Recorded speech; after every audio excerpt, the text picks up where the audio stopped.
Hello friends, நான் உங்கள் யாமினி, தமிழோட இணைவோம்.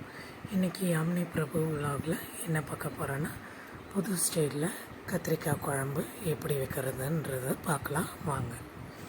ஃபஸ்ட்டு ஒரு பேன் எடுத்து வச்சுக்கோங்க. 4-5 tablespoon cooking oil add பண்ணிக்கோங்க. அது எந்த குக்கிங் ஆயிலாக இருந்தாலும் ஓகே தான். நான் சிக்கனை தான் யூஸ் பண்ணியிருக்கேன். அதுக்கப்புறம் பார்த்திங்கன்னா ஒரு பெரிய சைஸ் வெங்காயம் நீல வாக்கில் கட் பண்ணிக்கோங்க. நல்லா மெலிசாக கட் பண்ணி அதோடு ஆட் பண்ணி நல்லா வதக்கிக்கோங்க.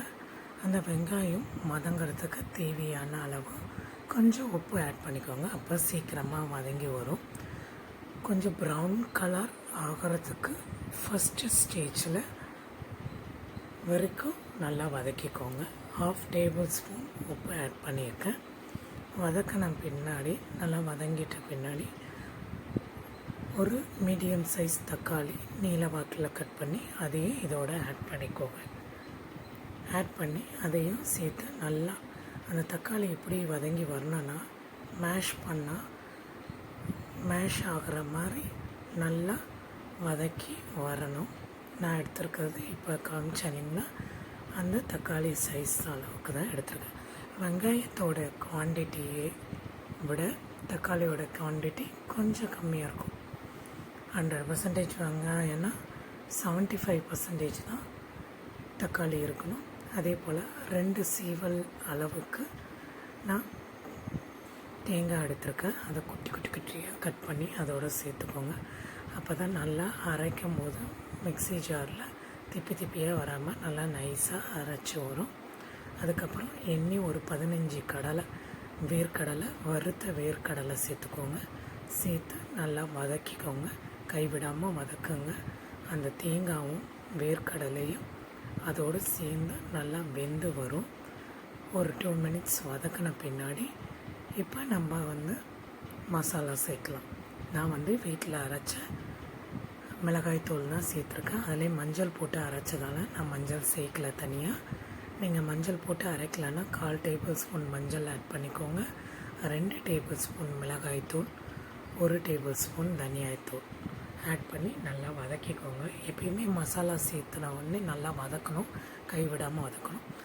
சும்மா ஒரு கைப்பிடிக்கும் கம்மியாக கொத்தமல்லி அதோடு சேர்த்துக்கோங்க.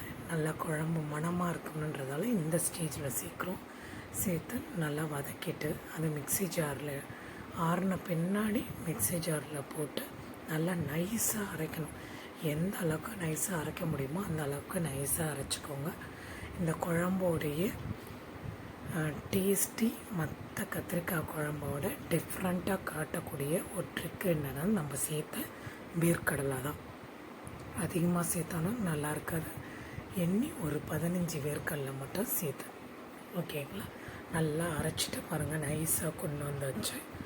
ஒரு பேன் எடுத்து வச்சு 3 tablespoon cooking oil add பண்ணிக்கோங்க. நீல வாக்கில் கட் பண்ணிக்கோங்க. கட் பண்ணி அதோடு சேர்த்து எண்ணெய் ஆயில் சூடானோடனே அதோடு சேர்த்து நல்லா வதக்கிடுங்க. ஒரு லைட் ப்ரௌன் கலரில் வதங்கி வர அந்த ஸ்டேஜில் நம்ம அரைச்சி வச்சுருக்கோம் இல்லைங்களா மிக்ஸி ஜாரில், அந்த மசாலாஸ்லாம் இதில் ஆட் பண்ணிக்கிட்டு கொஞ்சமாக அதில் தண்ணி ஊற்றி நல்லா 1.5 டம்ளர் அளவுக்கு தண்ணி ஊற்றி அந்த மிக்ஸி ஜாரை நல்லா அலசி அதையும் இதோடு சேர்த்துருங்க. இப்போ பாருங்கள், நல்லா கத்திரிக்காய் வதங்கி வந்துடுச்சு. இந்த ஸ்டேஜில் நம்ம என்ன பண்ணுறோம், அரைச்சி வச்சுருக்க அந்த மசாலாஸ் ஆட் பண்ணி கொஞ்சமாக தண்ணி ஊற்றி அதை அலசி ஊற்றிடுறோம். இந்த ஸ்டேஜில் குழம்புக்கு தேவையான அளவு உப்பு சேர்த்துக்குவோம். எனக்கு 2 டேபிள் ஸ்பூன் காரம் ஓகே. உங்களுக்கு காரம் பத்தலைன்னா இந்த ஸ்டேஜில் நீங்கள் டேஸ்ட் பண்ணி பார்த்துட்டு காரம் எக்ஸ்ட்ரா ஆட் பண்ணிக்கோங்க. இது ஒரு தட்டு போட்டு நல்லா மிக்ஸ் பண்ணிவிட்டு தட்டு போட்டு மூடிடுங்க. மூடி நல்லா ஒரு 2-3 நிமிஷம் நல்லா கொதித்து வரணும்.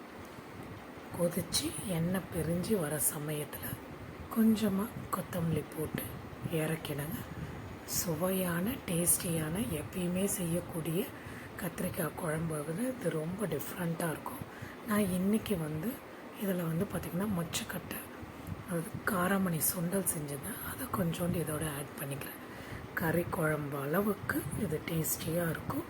மறக்காமல் இதை ட்ரை பண்ணி பாருங்கள் வீட்டில். யாமினி பிரபு விலாகை லைக் பண்ணுங்கள், ஷேர் பண்ணுங்கள், சப்ஸ்கிரைப் பண்ணுங்கள்.